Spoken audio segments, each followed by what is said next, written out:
All right, y'all, welcome back. We back with another video podcast, whatever you want to call it. So with the training camp being officially underway, I wanted to run through how I see the defensive back battle shaping up for the Falcons.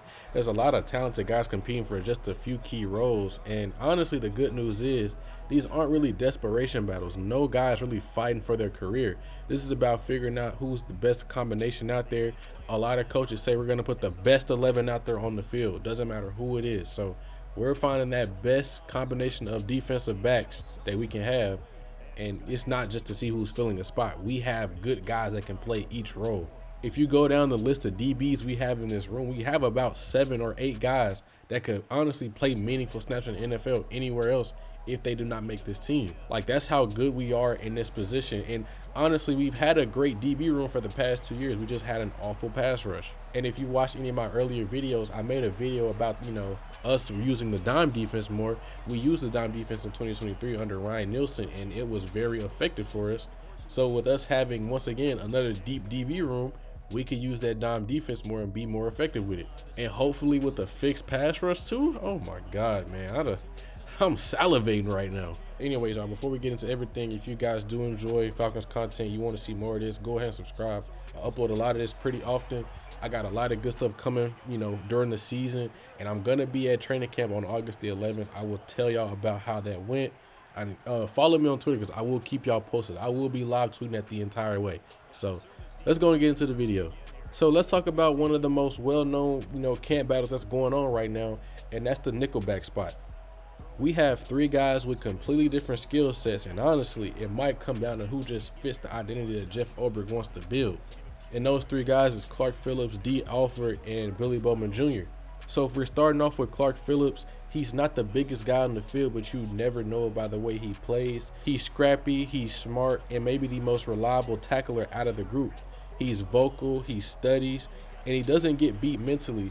And what I mean he's vocal, if you see him out there when we're playing zone, we play zone a lot, so I've seen it a lot, where if we're in cover 2 and he reroutes his man inside, like, he's automatically getting his eyes inside. He's looking for anything coming out, but he's also letting his guys know, hey man, one's going in, one's releasing in. He's very good at communicating. That's one thing I will give him props for, because a lot of guys don't communicate. They just sit up there and they just play zone defense and they don't tell you what's going on. In terms of coverage grade, he graded out as one of the top 5 coverage corners in the entire NFL last year in man-to-man coverage. But like, if that's something you value, like, that's elite company. I'm not saying Clark is going to be one of the 5 best corners in the league. If he turns out to be that, then oh my God, we got a steal in like the 5th round.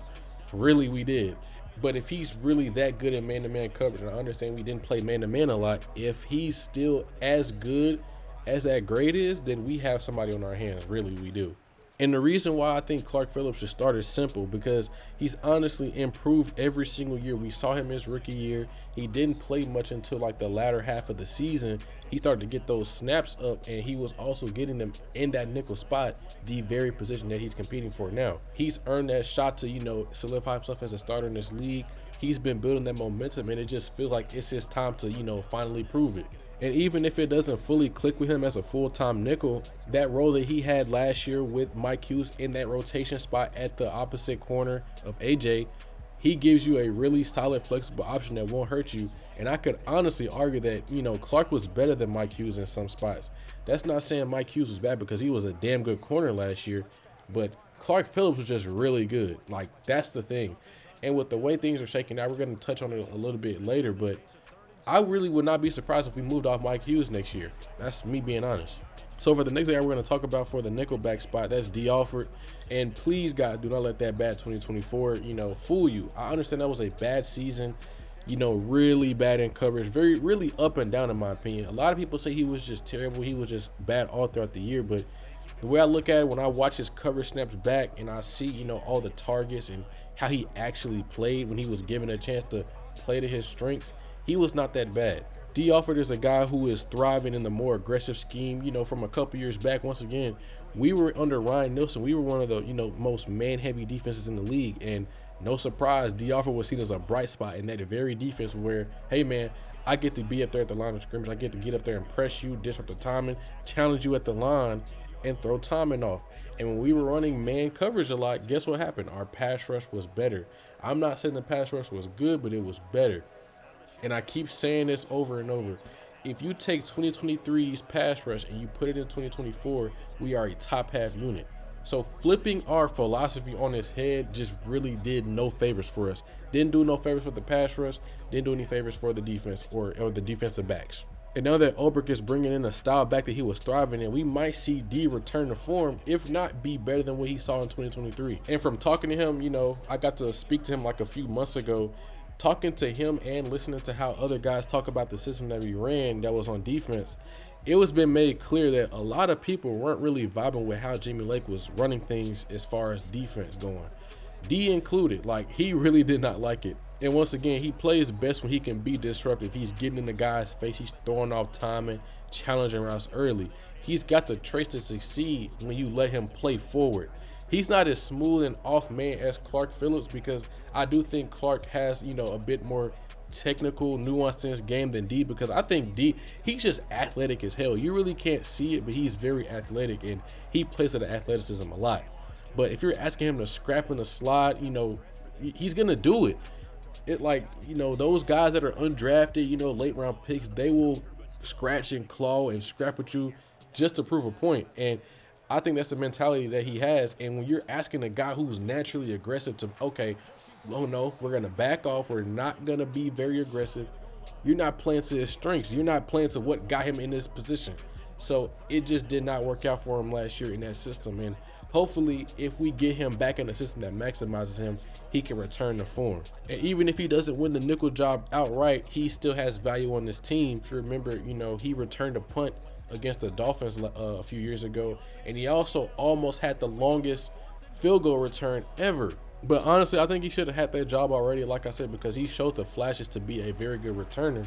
I don't know why we didn't use him more in that spot, because he could really flip a field for us if he was given the opportunity. And then lastly, we got Billy Bowman Jr., the rookie out of Oklahoma. I've been saying it for a while now. He's a 5'10" ball of rage. And the way he moves, the instincts, the versatility, it all screams Tyrann Mathieu. The same frame, the same swagger, and the same ability to wear multiple hats on that defense, where he could play safety, he could play nickel, he could play dime. He's got that dog in him, honestly. And it shows when you see him on film and it shows up on tape. He brings something that the other two don't. And I already said it before, but it's that positional versatility, that ability to shift seamlessly between nickel and safety. When you see some of his coverage snaps in Oklahoma, he did a lot of post-snap rotation where he was probably, you could say he was in the slot, then he rotated it, he bailed to a deep third, or he was single high safety, then he rotated into an invert cover 2 look. He could do those type of things, right?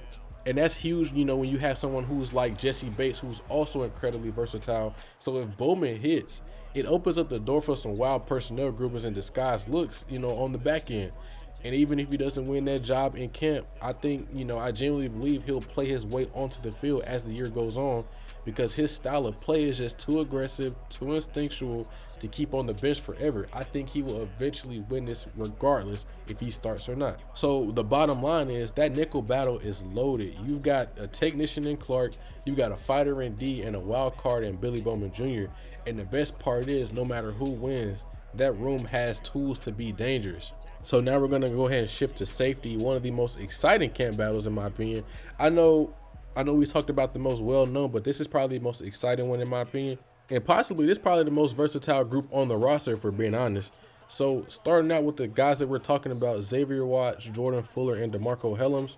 We're going to start out with Xavier. So y'all already know, Xavier, he's probably my second favorite rookie that we drafted. And that's really saying something, because I genuinely love this whole class from top to bottom, even the undrafted free agents. But when you turn on that tape and you start asking yourself, how in the hell did this dude fall to us in the 90s in the draft? If you watch my breakdown from a few months ago, you know the deal. He's very instinctual. He has real ball skills. He's aggressive, and he's a smart football player. He's a lot like Jesse Bates in that way. But here's what most people don't know. Watts also played some linebacker in Notre Dame. So that background of playing in the box in that phone booth, it shows up in his ability to diagnose the run fits and play downhill with that confidence that we want and need. And so that also And so that also quietly opens the door for him to play some more than just a traditional safety in this defense. He could slide down and play dime or even nickel if we need him to. And like I said earlier with Billy Bowman Jr., if both of these guys win the starting job, the back end could get wild, right? You wouldn't just have to rotate your guys pre-snap. You wouldn't have to motion a guy with the guy. You can rock and roll those safeties you can rock and roll all three safeties pre-snap, flip the coverage shells, and absolutely mess with quarterbacks pre-snap.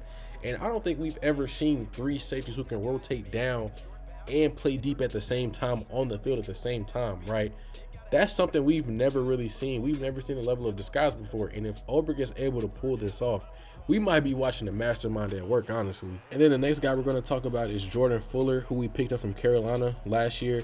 I think he's got a real shot to be the day one starter right next to Jesse, and his best football came from under Raheem Morris. And as we know, Raheem Morris and Jeff Ulbrich, they're blending their systems this year. So with Fuller already having some building familiarity, he can be very steady. He's a veteran presence, and he's smart and dependable.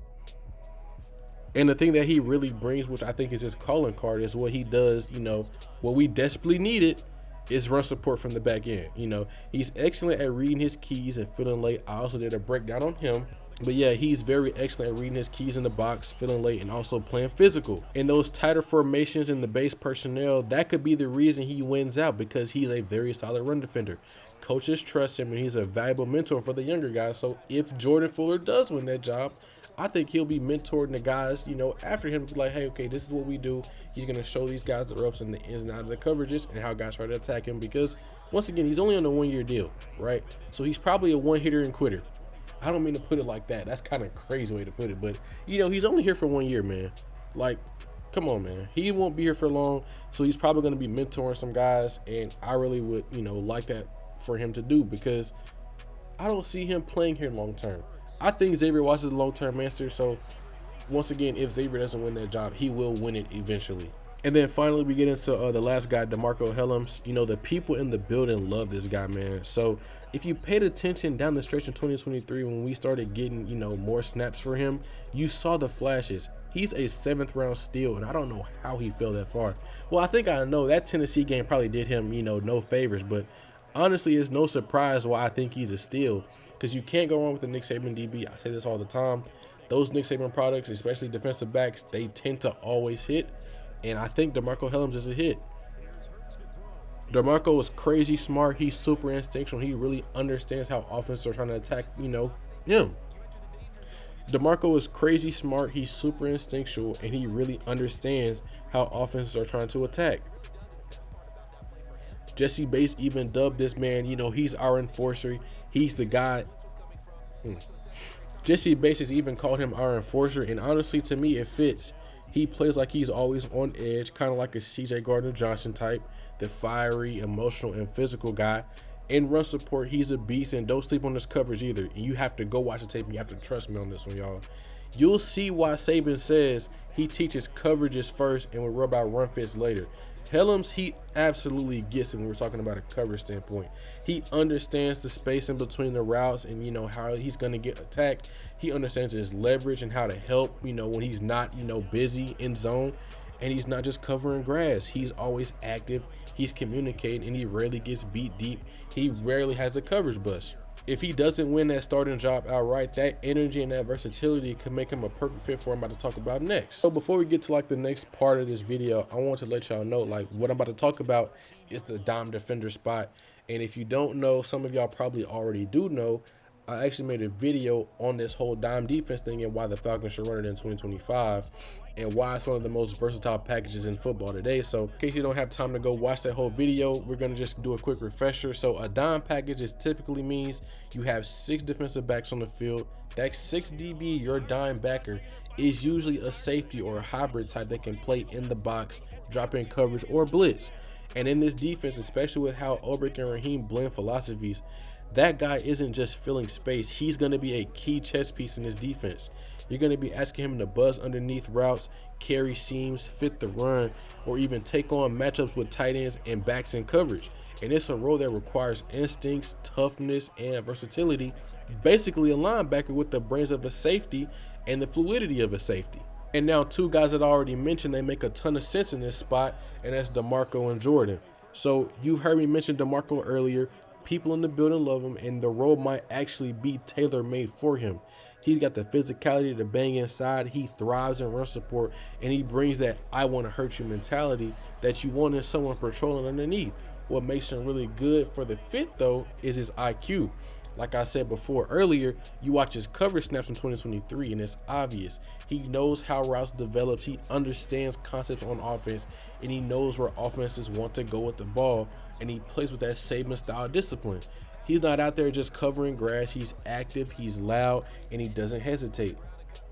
If he doesn't win the true starting safety job, I would not be shocked at all if he ends up being the primary dime defender just because of how natural he looks playing in that trafficking processing on the fly. Now, Fuller's a little bit different, but he's still just as viable. He's more of a stabilizer, as I said it before. His best years were under Raheem Morris, and that familiarity matters when we're talking about, transitioning into a new scheme, right?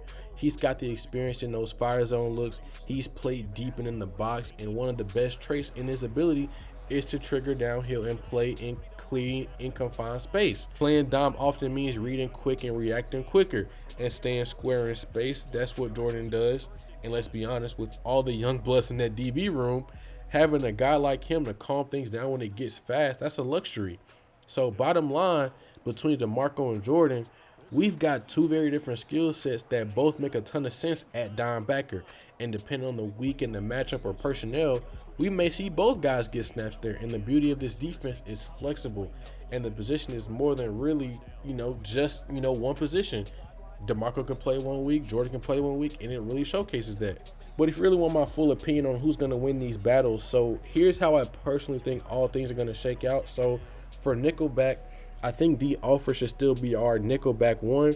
He's just been too consistent in a decent scheme at that spot. He plays with great tempo. He's physical at the catch point. He understands spacing really well in those underneath zone concepts. And once again, he's a good man-to-man corner, which is a huge thing for this defense, especially with Jeff Ulbrich, because he loves his man coverage. Now for Clark Phillips, I think he still has a role in this team, and that's, that rotational boundary corner with Mike Hughes. And if it ever gets to a point where Clark Phillips is just too good to keep off the field, if y'all remember how the contract is different, Mike Hughes, we can move off of him next year and go full blown with Clark Phillips. So if Clark's, once again, if he becomes too good to keep off that field, the move is already built in. We can go ahead and kick Mike to the curb, trade him, do something, and we could put Clark in full time. But if we're going to go with the long-term answer, the long-term answer is honestly Billy Bowman Jr. I think by week 7, between week 7 and week 10 is when we make that transition. He just brings more twitch, more versatility, and more juice to that spot. And you can tell the staff is already intrigued. He was getting first team looks back in May during the OTA period. As for safety, I think Xavier Watts, he wins that job outright. It's no surprise there because, once again before, between him and Billy Bowman, they were both guys running with the ones early in OTAs. And there's real confidence about his ability to process, rotate, and finish. He plays with the poise and physicality that we need for this defense, and the fact that he's already communicating on the back end, playing with the ones, getting used to playing with the ones, that says a lot. Jordan Fuller, he's going to be the insurance policy. He's steady, smart, and with that veteran presence to help out Xavier along the way, who you can plug in also if things don't go right. You can feel good about plugging him in certain situations. And as for dime backer, you pretty much already know where I'm going with this. Dime backer is Marcco Hellams. It's his spot to lose, honestly, in my opinion. That role fits his personality perfectly. He's physical, instinctual, and it thrives when things get muddy. And in a crowded DB room like this, you can't let guys with this talent just sit. Putting him at dime gives him a defined role, and it keeps him involved. It keeps him aggressive, and frankly, it helps us get our best 11 on the field. We're going to be in dime more than people think, in my opinion. And it's not just about the third and long package anymore. Against some of these pass-heavy teams, or even just we need to match up personnel, we're going to lean on it. Like, this could be this could very well be like a 2nd and 10 or a 1st and 15 package where, hey, we got 6 DBs. We're going to flood the field with speed. We're going to force you to, I'd rather you run the ball than pass it, right? That's one of those type of packages where you say we're daring you to run the ball because we got lighter bodies out there. Run the ball. You're not going to pass it. No passing windows for you. And with how multiple this defense is, that dime role is going to be really important this season. Like, you can take that to the bank. There's just no way we bring in all of these DBs and we don't play dime defense to any extent. Anyways, y'all, that's really my thoughts on the training camp. Like, this has pretty much just been a defensive focused offseason, man. Football is back, and we're still going to be talking about the defense because that's the main question on this team right now. Is that defense, more importantly, the pass rush? But I think everything is starting to figure itself out. And once again, about the whole defense thing, I'm really not sold on it pretty much, but I have to see what our coverages are in the preseason to really understand what our guys are trying to do and whether I would like it or not. But that's besides the point. If you guys did enjoy this video, be sure to like and subscribe for more. I will be uploading more in the future. And I'll see you guys later in the next video. Goodbye.